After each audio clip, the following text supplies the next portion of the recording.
Sabda Pandita Ratu.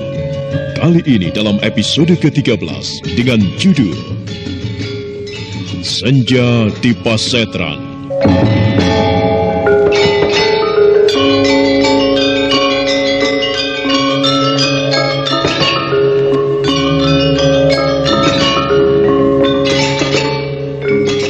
Dalam seri ke-389 ini, dengan para pemain, Ivona Rose sebagai Pinaka Swasti Ratu, Wahyu Chandra sebagai Brahmana Loh Gawe, Suryadin sebagai Senopati Praba, M. Abud sebagai Ken Arok, dibantu oleh Eli Burhan dan Elias, dan Asdi Suhastra, pengantar cerita.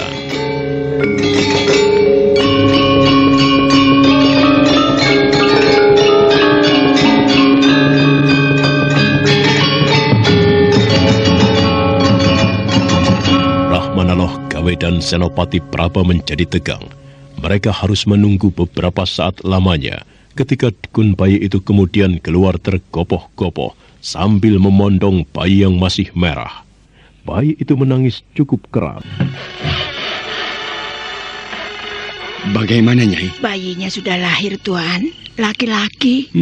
Ibunya pingsan, tetapi ada yang aneh pada bayi ini. Oh, apa yang aneh, Nyai? Lihat telapak tangan kanannya. Tanda apa ini, Bapak Brahmana? Sebuah raja. Raja? Iya. Mengapa bayi ini membawa raja? Entahlah, hanya Hyang Batara Agung yang tahu. Nyai, jangan pikirkan keadaan aneh pada bayi ini. Uruslah sebagaimana Nyai menangani kelahiran bayi-bayi. Urus pula ibunya. Lekas, Nyai. Baik. Pada telapak tangan bayi itu terdapat sebuah raja. Sangat jelas itu raja. Bukan sejenis toh, tetapi jelas raja. Ada apa, prajurit? Maaf, Tuan. Ada 3 orang lelaki yang memaksa untuk bertemu dengan Tuan. Tetapi... Kenapa? Mereka tidak mau menyebut nama, Tuan. Tidak mau menyebut nama? Salah seorang yang masih muda hanya mengatakan sebuah kalimat sandi. Sebuah bintang jatuh di padang karautan. Bagaimana, Bapak? Persilakan saja, anak mas. Persilakan mereka masuk ke ruang tengah. Bukan di pendapa. Baik, Tuan. Siapa menurut Bapak? Ken Arok. Prajurit anak buah Senopati Praba mempersilahkan 3 orang tamu misterius itu untuk masuk ke bagian dalam dari bangunan yang dimiliki Senopati Praba. Sedikit lebih masuk dari pendopo. Tempat itu hanya diterangi oleh cahaya ublik di sudut ruang. Dan sesaat kemudian, sebuah pintu terbuka. Loh Gawe dan Senopati Praba menemui mereka. Senopati Praba menjadi tegang. Ternyata benar, tamu yang datang adalah Ken Arok, ditemani 2 orang yang berjambang lebat.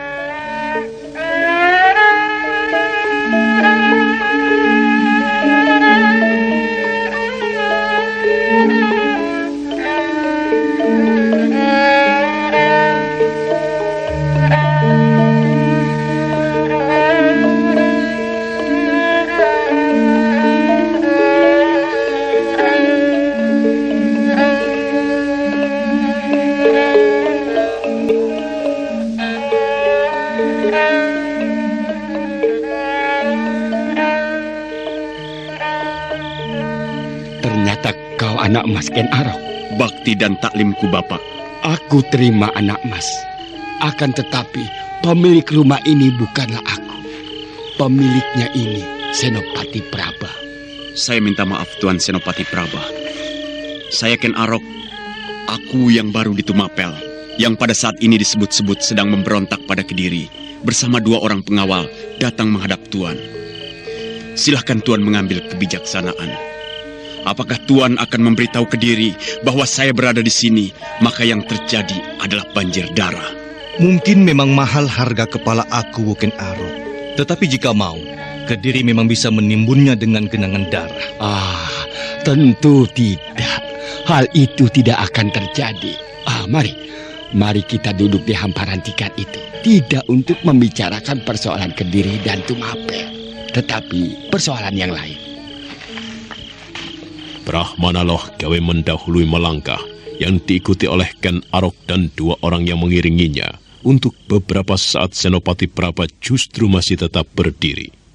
Namun kemudian Senopati yang masih muda itu segera menyusul duduk di hamparan tikar. Ada apa, anak mas? Anak Mas tadi berada dalam keadaan pingsan, tetapi sekarang sudah berada di sini. Aku ingin meminta maaf, Bapak. Loh, meminta maaf? Kepada siapa? Kepada Pinaka. Sikapku yang memaksakan untuk benturan Aji Pamungkas ternyata memang keterlaluan. Aku telah dikalahkannya, Bapak. Dan aku mengaku kalah. Aku tidak bermaksud memperpanjang persoalannya lagi. Aku datang karena aku mencemaskan keadaannya. Bagaimanakah, Bapak?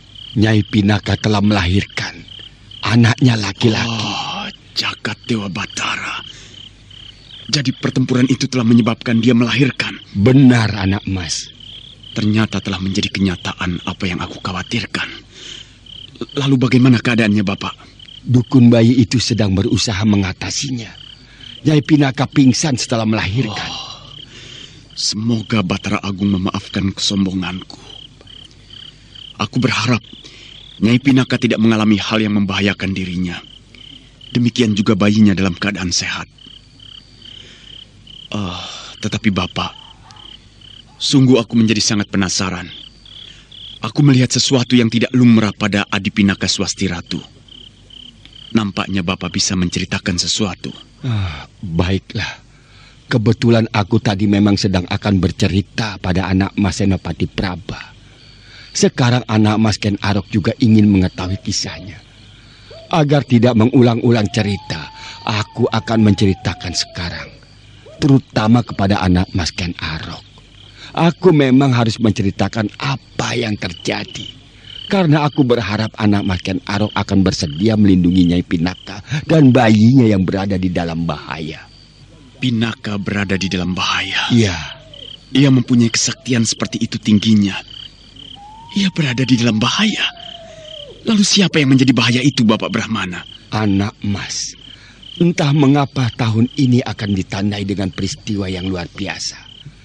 Sebuah peristiwa yang akan terjadi dan akan tercatat di sepanjang sejarah adalah peperangan besar yang akan terjadi antara Kediri menghadapi Tumapel dan Ganter.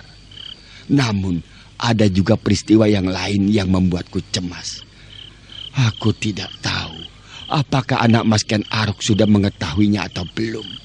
Pada saat ini telah lahir titisan dari masa lalu. Kehidupan dari masa silam seorang perempuan pemuja Durga yang mempunyai 3 buah mata. Sebuah berada di keningnya. Ken Arok terkejut. Dia pernah berurusan dengan umat Durga para Bandari. Tergerak hatinya.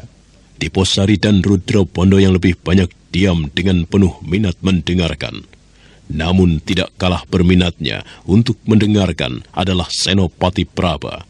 Sehingga kehadiran Ken Arok yang mestinya akan menjadi sebuah persoalan besar bagaikan terlupakan. Umat Durga para Bandari. Benar, anak Mas. Aku pernah berurusan dengan orang itu. Bahkan 2 kali. Kami berdua bertarung. Untuk yang pertama aku dapat dikalahkannya. Namun yang kedua, perempuan itu berhasil aku kalahkan. Tetapi aku memang harus mengakui bahwa perempuan bermata 3 itu benar-benar luar biasa. Apakah hubungannya dengan Adi Pinaka Swasti Ratu, Bapak? Dahulu kala, di sebuah negara yang bernama Mataram, dibangun sebuah candi yang megah untuk pemujaan kepada Hyang Batara Agung. Candi itu bernama Swambara Budura. Namun, ada seorang perempuan pemuja Batara Durga yang tidak suka dengan dibangunnya candi itu. Perempuan itu memiliki 3 buah mata, mencoba menghancurkannya. Akan tetapi seorang pujangga istana bernama Sangsari mencegahnya. Terjadilah pertempuran yang dahsyat hingga berhari-hari lamanya. Akhirnya perempuan pemuja Durga yang bernama Warakenya itu dapat dikalahkan. Namun sebelum kematiannya, perempuan bernama Warakenya itu sempat menjatuhkan kutukannya bahwa kelak di kemudian hari ia akan lahir menitis kembali untuk menghancurkan candi itu. Bukan main. Siapa nama perempuan itu, Bapak? Bapak tadi sudah menyebutnya. Warakenya. Dan sekarang perempuan itu telah menitis pada tubuh baru, umat Durga para Bandari. Iya, demikianlah anak Mas. Warakenya telah menitis pada umat Durga para Bandari untuk melanjutkan niatnya menghancurkan Candi Swambara Budura itu. Aku belum pernah mendengar nama Candi Swambara Budura dan belum pernah pula melihatnya. Apa pula hubungannya dengan Adi Pinaka Swasti Ratu, Bapak Brahmana?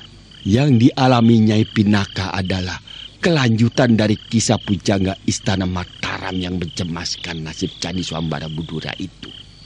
Candi itu dijaganya jangan sampai dihancurkan oleh pemuja Durga. Namun usianya terbatas. Makin lama ia makin tua. Dengan caranya, candi itu dilindungi, dilenyapkan dari pandangan mata untuk beratus-ratus tahun lamanya. Jadilah candi itu Candi Murca. Candi itu akan menampak kembali ketika bulan purnama ditelan gerhana. Dan itu adalah beberapa bulan yang lalu. Candi itu menampak lagi. Gerhana bulan? Ya. Kediri sedang kalah perang melawan Ganter. Benar, anak mas. Pada saat yang gawat itulah pujangga dari masa silam itu menitis menyatu di tubuh Nyai Pinaka Swasti Ratu. Nampaknya telah menjadi kehendak Hyang Batara Agung. Nyai Pinaka harus merelakan anaknya menjadi penitisan kembali dari pujangga Sangsari. Ada apa, Nyai? Ibunya sudah ciuman, Tuan. Oh, baik. Ia ingin bertemu dengan Bapak Brahmana. Iya, temani dia dulu. Baik, Tuan. Apakah aku diizinkan untuk ikut bertemu dengannya, Bapak? Mari, anak mas. Aku kira anak mas Senopati Praba tidak akan keberatan.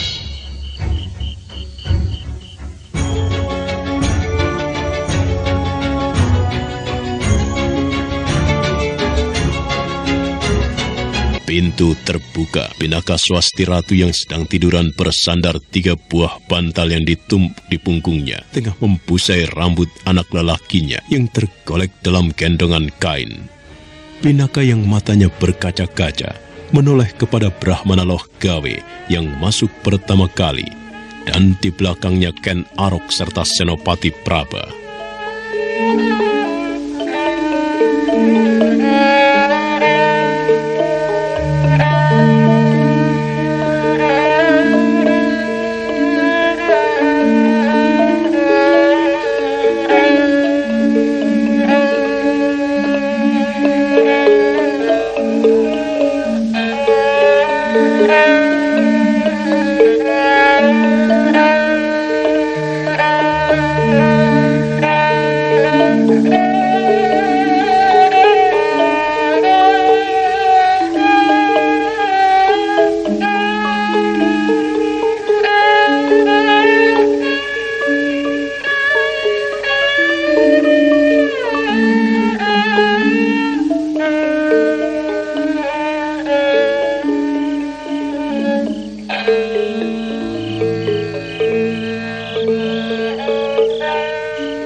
Bagaimana, Nyai? Laki-laki, Bapak. Ia tidak sabar lagi untuk menunggu lahir di Paralingga, seperti yang dikehendaki ibunya. Bayi ini justru lahir di sini, di rumah Tuan Praba yang sama sekali tidak mempunyai bayangan apapun. Tidak apa-apa, Nyai. Aku merasa ikut bahagia. Nyai telah melahirkan dengan selamat di rumahku. Terima kasih, Tuan. Aku minta maaf, Adi. Pertempuran yang terjadi tadi telah menyebabkan Adi melahirkan. Aku sangat menyesal. Terima kasih, Ken Arok. Kau bersedia datang menengokku. Aku berharap gempuran tadi tidak menyebabkan dadamu rontok. Dadaku serasa bengkak, Adi.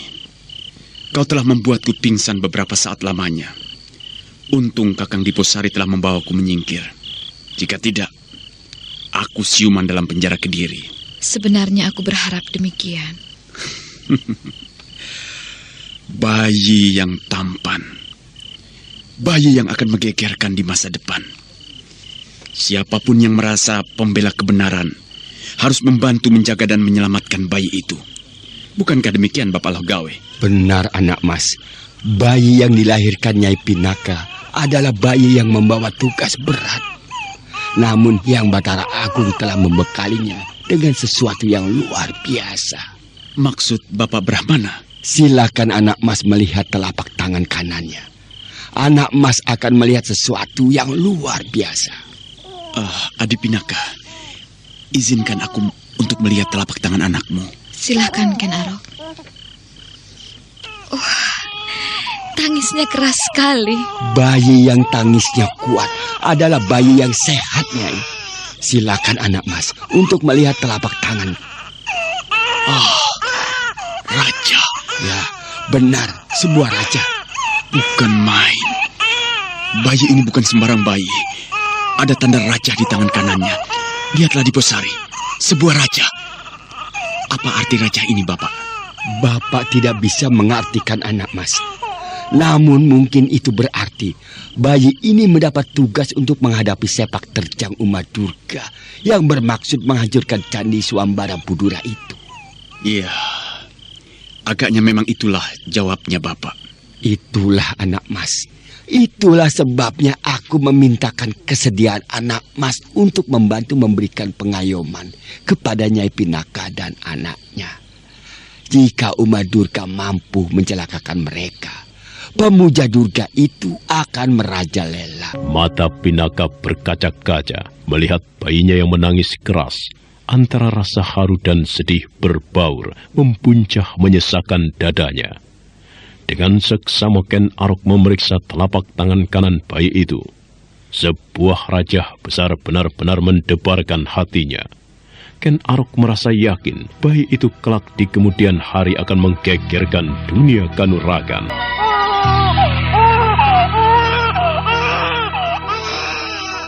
Bagaimana, anak mas? Aku terima permintaan itu, Bapak. Aku sudah mengatakan siapapun berkewajiban untuk membantu memberikan perlindungan kepada adik Pinaka dan bayinya. Karena mereka berdualah yang menjadi penentu nasib Candi Swambara Budura. Aku akan memikirkannya. Bagaimana cara melindungi bayi ini dari kejaran Uma Durga Prabandari yang memiliki 3 buah mata itu. Terima kasih, anak mas.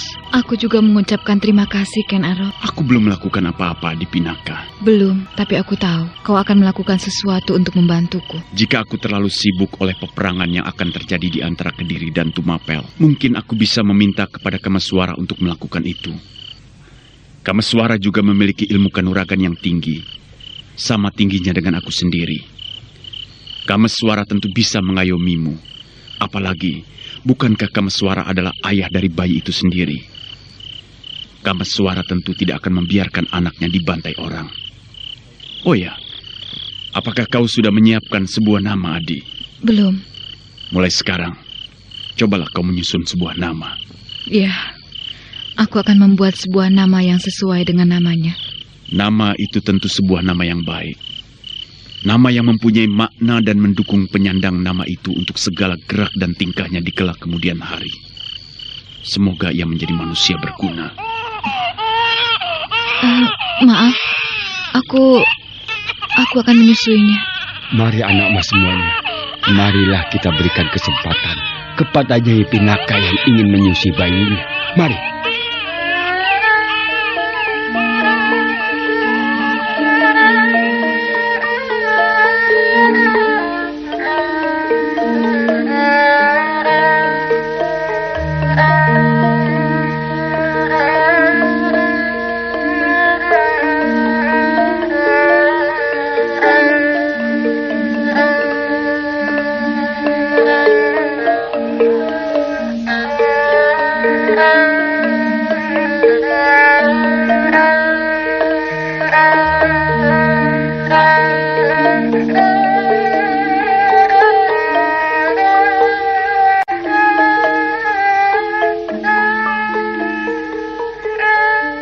Brahmanaloh gawe mendahului melangkah, yang kemudian diikuti oleh Ken Arok, Rudro Bondo, dan Diposari. Beberapa saat lamanya, Senopati Praba masih memandang wajah Pinaka Swasti Ratu, bagai ada yang bergolak di dalam dadanya. Senopati Praba kemudian melangkah keluar dan menutup pintu dengan hati-hati.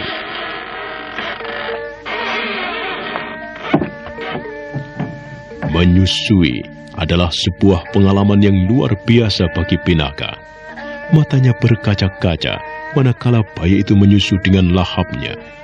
Bayangan Kameswara berkelebat di benaknya. Bayangan Galuh Urang dan kemudian bayangan sebuah patung yang berada di dalam gua Paralingga, patung ibunya. Semuanya terbayang melintas silih berganti di dalam angannya.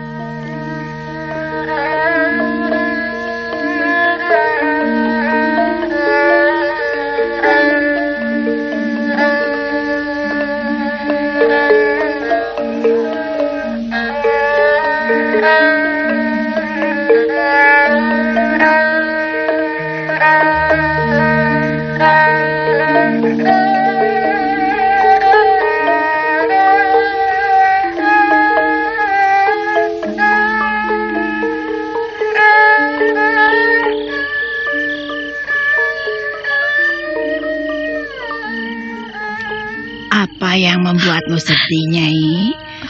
Bayimu telah lahir dengan selamat. Aku menangis karena bahagia, Mbok. Syukurlah, kelahiran bayi adalah titipan dari Batara Agung. Memang harus disyukuri. Tetapi kalau Mbok boleh mengetahui, Nyai, di mana ayah bayi ini? Apakah Nyai adalah masih saudara Tuan Senopati Praba? Bukan, Mbok. Oh, pantas. Aku tidak pernah melihat Nyai sebelumnya. Aku sering datang kemari karena Tuan Senopati Praba membutuhkan aku untuk memijat tubuhnya. Aku sedikit banyak tahu mengenai keluarganya. Ia juga belum berkeluarga, meskipun usianya sudah sangat pantas untuk berkeluarga. Apakah Nyai minggat meninggalkan suami? Iya, Mbok. Minggat itu tidak baik, Nyai. Kalau kesehatan Nyai sudah pulih, kembalilah pada suamimu. Aku sedang mempertimbangkannya, Mbok. Bagus. Simbok senang. Sekarang biarlah Simbok akan membantu Nyai untuk membuat bilis. Nyai harus memakai bilis yang ditempelkan di kening agar membantu segera memulihkan kesehatan Nyai. Terima kasih. Simbok dukun bayi itu bergegas keluar menuju dapur. Pinaka memandang bayinya dengan takjub dan tidak bosan-bosannya. Bayi itu terlalu luar biasa baginya. Pengalaman melahirkan dan kemudian menimang bayi adalah pengalaman yang paling menakjubkan dari segala pengalaman yang pernah dialaminya. Dengan sangat hati-hati, Pinaka memindahkan bayi yang lahap menyusu itu ke sebelah kanan. Pinaka tersenyum ketika bayi itu menangis sesaat ketika dipindahkan, dan kemudian tangisnya lenyap ketika kembali menyusu. Anakku, Nger. Tuhan, aku telah mempunyai seorang anak. Kameswara, anakmu telah lahir. Ayah, kau sudah mempunyai cucu. Ibu, kau sudah mempunyai cucu lelaki. Dia tampan sekali, lahap sekali menyusunya. Anakku, Nger. Bagaimana anak Mas Ken Arok? Apa yang akan anak Mas lakukan untuk memberi perlindungan kepada bayi itu? Sebagaimana yang aku katakan, Bapak, aku tidak mempunyai waktu khusus untuk memberikan perlindungan kepada bayi itu. Namun, aku akan mengusahakan agar Kameswara meluangkan waktu untuk melakukannya. Hal itu akan berakibat tidak baik, anak Mas. Untuk sementara Bapak jangan berprasangka yang buruk lebih dulu. Yang sangat penting sekarang adalah mencari orang yang bisa mengayomi bocah itu. Orang itu paling tidak harus bisa dihadapkan dalam benturan kanuragan menghadapi Uma Durga. Orang itu tidak ada lain adalah Kameswara. Aku yakin Kameswara bukan anak kecil lagi. Pinaka Swasti Ratu bukan anak kecil pula. Mereka tidak akan dengan sengaja menyandung batu yang sama jika sebelumnya mereka pernah tersandung batu itu. Atau barangkali Bapak Brahmana mempunyai gambaran yang lain. Belum, anak Mas. Lagi pula, Bapak tidak perlu terlalu mencemaskannya. Pinaka telah menguasai ilmu yang dahsyat.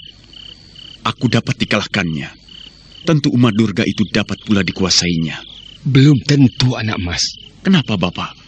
Nyai Pinaka dapat mengalahkan anak Mas adalah karena pujangga dari masa silam itu menyatu pada dirinya. Tepatnya menitis pada bayi yang dikandungnya. Bayi itu sekarang telah lahir. Jadi? Aku kira Nyai Pinaka telah kembali ke asalnya. Kembali ke asalnya? Iya. Pada kemampuannya semula. Demikian maksud Bapak Brahmana Logawe? Iya, demikian anak Mas. Jika demikian, kemampuan luar biasa itu ada pada bayinya. Demikian menurut dugaanku, anak Mas. Akan tetapi, apa yang dapat dilakukan oleh bayi? Iya, mungkin Bapak. Akan tetapi untuk mendapatkan keyakinan bagaimanakah keadaan yang sebenarnya, Pinaka tentu yang paling tahu. Baiklah Bapak. Kami tidak bisa terlalu lama berada di sini. Kami harus segera pergi. Namun percayalah, aku tidak akan lepas tangan untuk ikut memikirkan nasib bayi yang dibayangi bahaya itu. Sekarang, Sebelum aku minta pamit, bolehkan aku berbicara empat mata dengan Tuan Senopati Praba? Apa yang ingin kau bicarakan denganku? Empat mata. Apa yang kau inginkan dariku? Aku ingin kau bergabung dengan kami, mendukung perjuangan Tumapel. Sudah kuduga kau akan menggiringku untuk membicarakan soal itu. Bagus jika kau sudah mengerti. Sekarang bagaimana jawabmu? Sayang sekali, aku tidak berminat untuk memenuhi ajakanmu. Aku adalah prajurit Kediri. Aku telah terikat pada sumpah prajuritku untuk membela negaraku dengan tumpahan darahku. Hina jika aku melakukan mengkhianati negeriku. Jangan menutup mata atas apa yang diperbuat oleh Kertajaya. Aku tidak berhak mempersoalkan hal itu sebagai seorang prajurit. Aku harus membela negaraku. Dan aku melihat pada saat ini Kediri sedang diancam oleh Tumapel. Aku harus membela Kediri tanpa aku harus peduli persoalannya. Aku seorang prajurit. Bagus Senopati Praba. Aku hargai sikapmu. Memang harus semacam itulah sikap seorang prajurit sejati. Prajurit sejati adalah prajurit yang siap melaksanakan tugas yang diperintahkan oleh atasannya. Prajurit sejati harus berani berkorban apapun untuk membela negaranya. Sikap prajurit sejati ada pada kisah wayang yang ditulis oleh Empu Kanwa dalam Arjuna Wiwaha. Betapa seorang adik Raja Alengka bernama Kumbakarna tetap berperang membela Alengka. Bukan membela sikap kakaknya yang jelas salah, namun membela negerinya yang akan diserang oleh negara lain. Dan aku lihat demikian pula sikapmu dalam membela Kediri. Aku hargai Senopati Praba. Jika demikian, bagaimana sikapmu sekarang? Aku pimpinan pemberontak Tumapel, berada di rumahmu. Apakah kau ingin menangkapku? Tidak. Kenapa? Bukankah itu akan bertentangan dengan kata hatimu? Aku tidak akan mampu menangkapmu. Kau mempunyai kesaktian yang sangat tinggi. Tetapi kelak aku berharap aku bisa menjadi prajurit yang baik di medan peperangan. Baiklah, terima kasih. Sampai bertemu nanti di medan peperangan. Seharusnya berbanggalah Kediri karena mempunyai seorang prajurit seperti kau. Nah, izinkanlah aku meninggalkan tempat ini. Aku titipkan Nyai Pinaka Swasti Ratu kepadamu. Aku akan menjaganya. Pembicaraan empat mata itu telah usai. Senopati Praba dan Ken Arok keluar dari bilik yang dipergunakan berbicara. Di ruang tengah yang lain telah menunggu Diposari dan Rudra Bondo yang kemudian berdiri. Keperluanku di sini sudah selesai. Aku sudah berpamitan kepada Senopati Praba. Aku mohon diri Bapak Alhogawe. Silakan anak mas. Kau tidak ingin berpamitan? Iya, tentu. Aku minta diri Senopati Praba. Tetapi benarkah kau lupa padaku? Kau? Dari tadi kau diam dan tidak mau mengajak berbicara padaku. Aku pikir aku tidak mempunyai harga di hadapanmu. Kau Senopati Rudra Bondo? Aku sudah bukan Senopati lagi. Bukankah aku telah menjadi seorang buronan Kediri? Ken Arok telah berpamitan.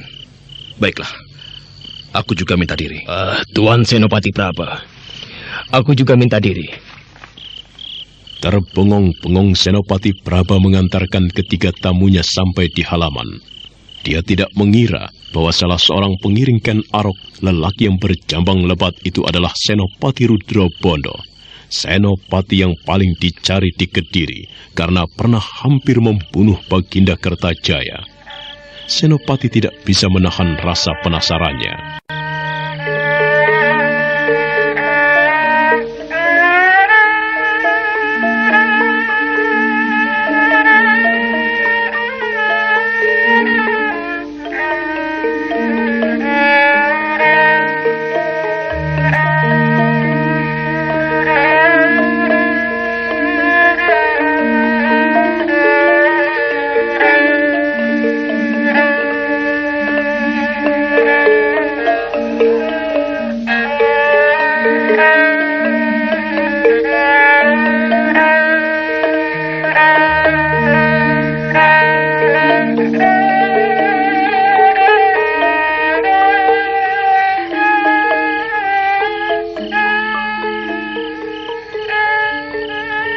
Bapak Logawe, bukankah orang itu adalah Senopati Rudra Bondo?